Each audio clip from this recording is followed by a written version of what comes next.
And at least 50 people are dead after a rash of tornadoes swept through 6 states, according to Kentucky's governor. And forecasters, they say that more severe weather is possible for the weekend up ahead.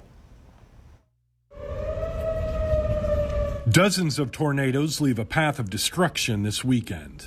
It's devastating to see stuff that I grew up with. I mean, it's just gone. At least 30 twisters were reported in Arkansas, Illinois, Missouri, Mississippi, Tennessee, and Kentucky, where a former candle factory is now left to rubble. We have 120 counties, and to see the courthouse gone and local town squares decimated, it's just heartbreaking. But I don't think we've gotten to the bad part yet. Michael Dossett with the state's Department of Emergency Management calls this one of the darkest days in Kentucky's history. This will be one of the most significant, the most extensive disasters that Kentucky has faced. In Illinois, at least 2 people were killed after part of an Amazon warehouse collapsed after being struck by a tornado.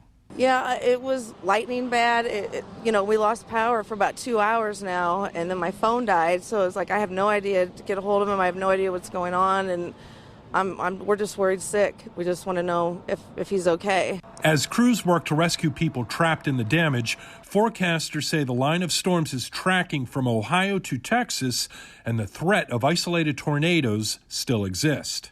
President Biden tweeted this morning saying he is keeping close watch on what he calls, quote, an unimaginable tragedy. I'm John Lawrence reporting. What a tragedy. This leads us to our viewer poll question our station posted earlier on social media. Remember, we want you to participate in the viewer poll where we asked, do you know anyone who was affected by the deadly tornadoes in central and the southern parts of the U.S.? Your answer options are yes or no. And if you would like to vote in our viewer poll question, you can go to our website, crossroadstoday.com/vote, and we'll review the results later on during our show. And now it's time to check in for our weather report with Scott Pitney to take a look at our daily forecast. It was definitely cold and windy today. What else should we expect tonight, Scott? Well, Valerie, it certainly was. Our temperatures down about 30 degrees from where they were this time yesterday. Right now in Victoria, 52 degrees. Look at that dew point all the way down to 33 degrees. North wind is 7. Those have come down quite a bit from where they were earlier today. Gonzales 51, dew point 29, north wind is 6. Winds a little higher along the coast, 21 and 17 at Port Lavaca and Rockport. How long will our cool temperatures last? I'll have that answer for you coming up on weather. Valerie?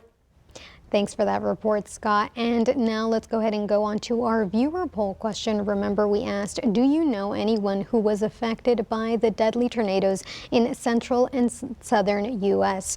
The options were yes, where 16% voted yes, and 84% voted no. So remember, whenever it comes to tornado preparation, there are a couple of things that you can do. Tip number 1 would be to be prepared. Make sure you're preparing a tornado safety plan and keeping an emergency kit nearby. Also having emergency contact phone numbers at hand. Secondly, you must stay aware of local weather conditions so you can take action as quickly as possible before the tornado hits your location. Go to the basement or to the inside of a room without windows on the lowest floor if possible. Avoid sheltering in a room with windows.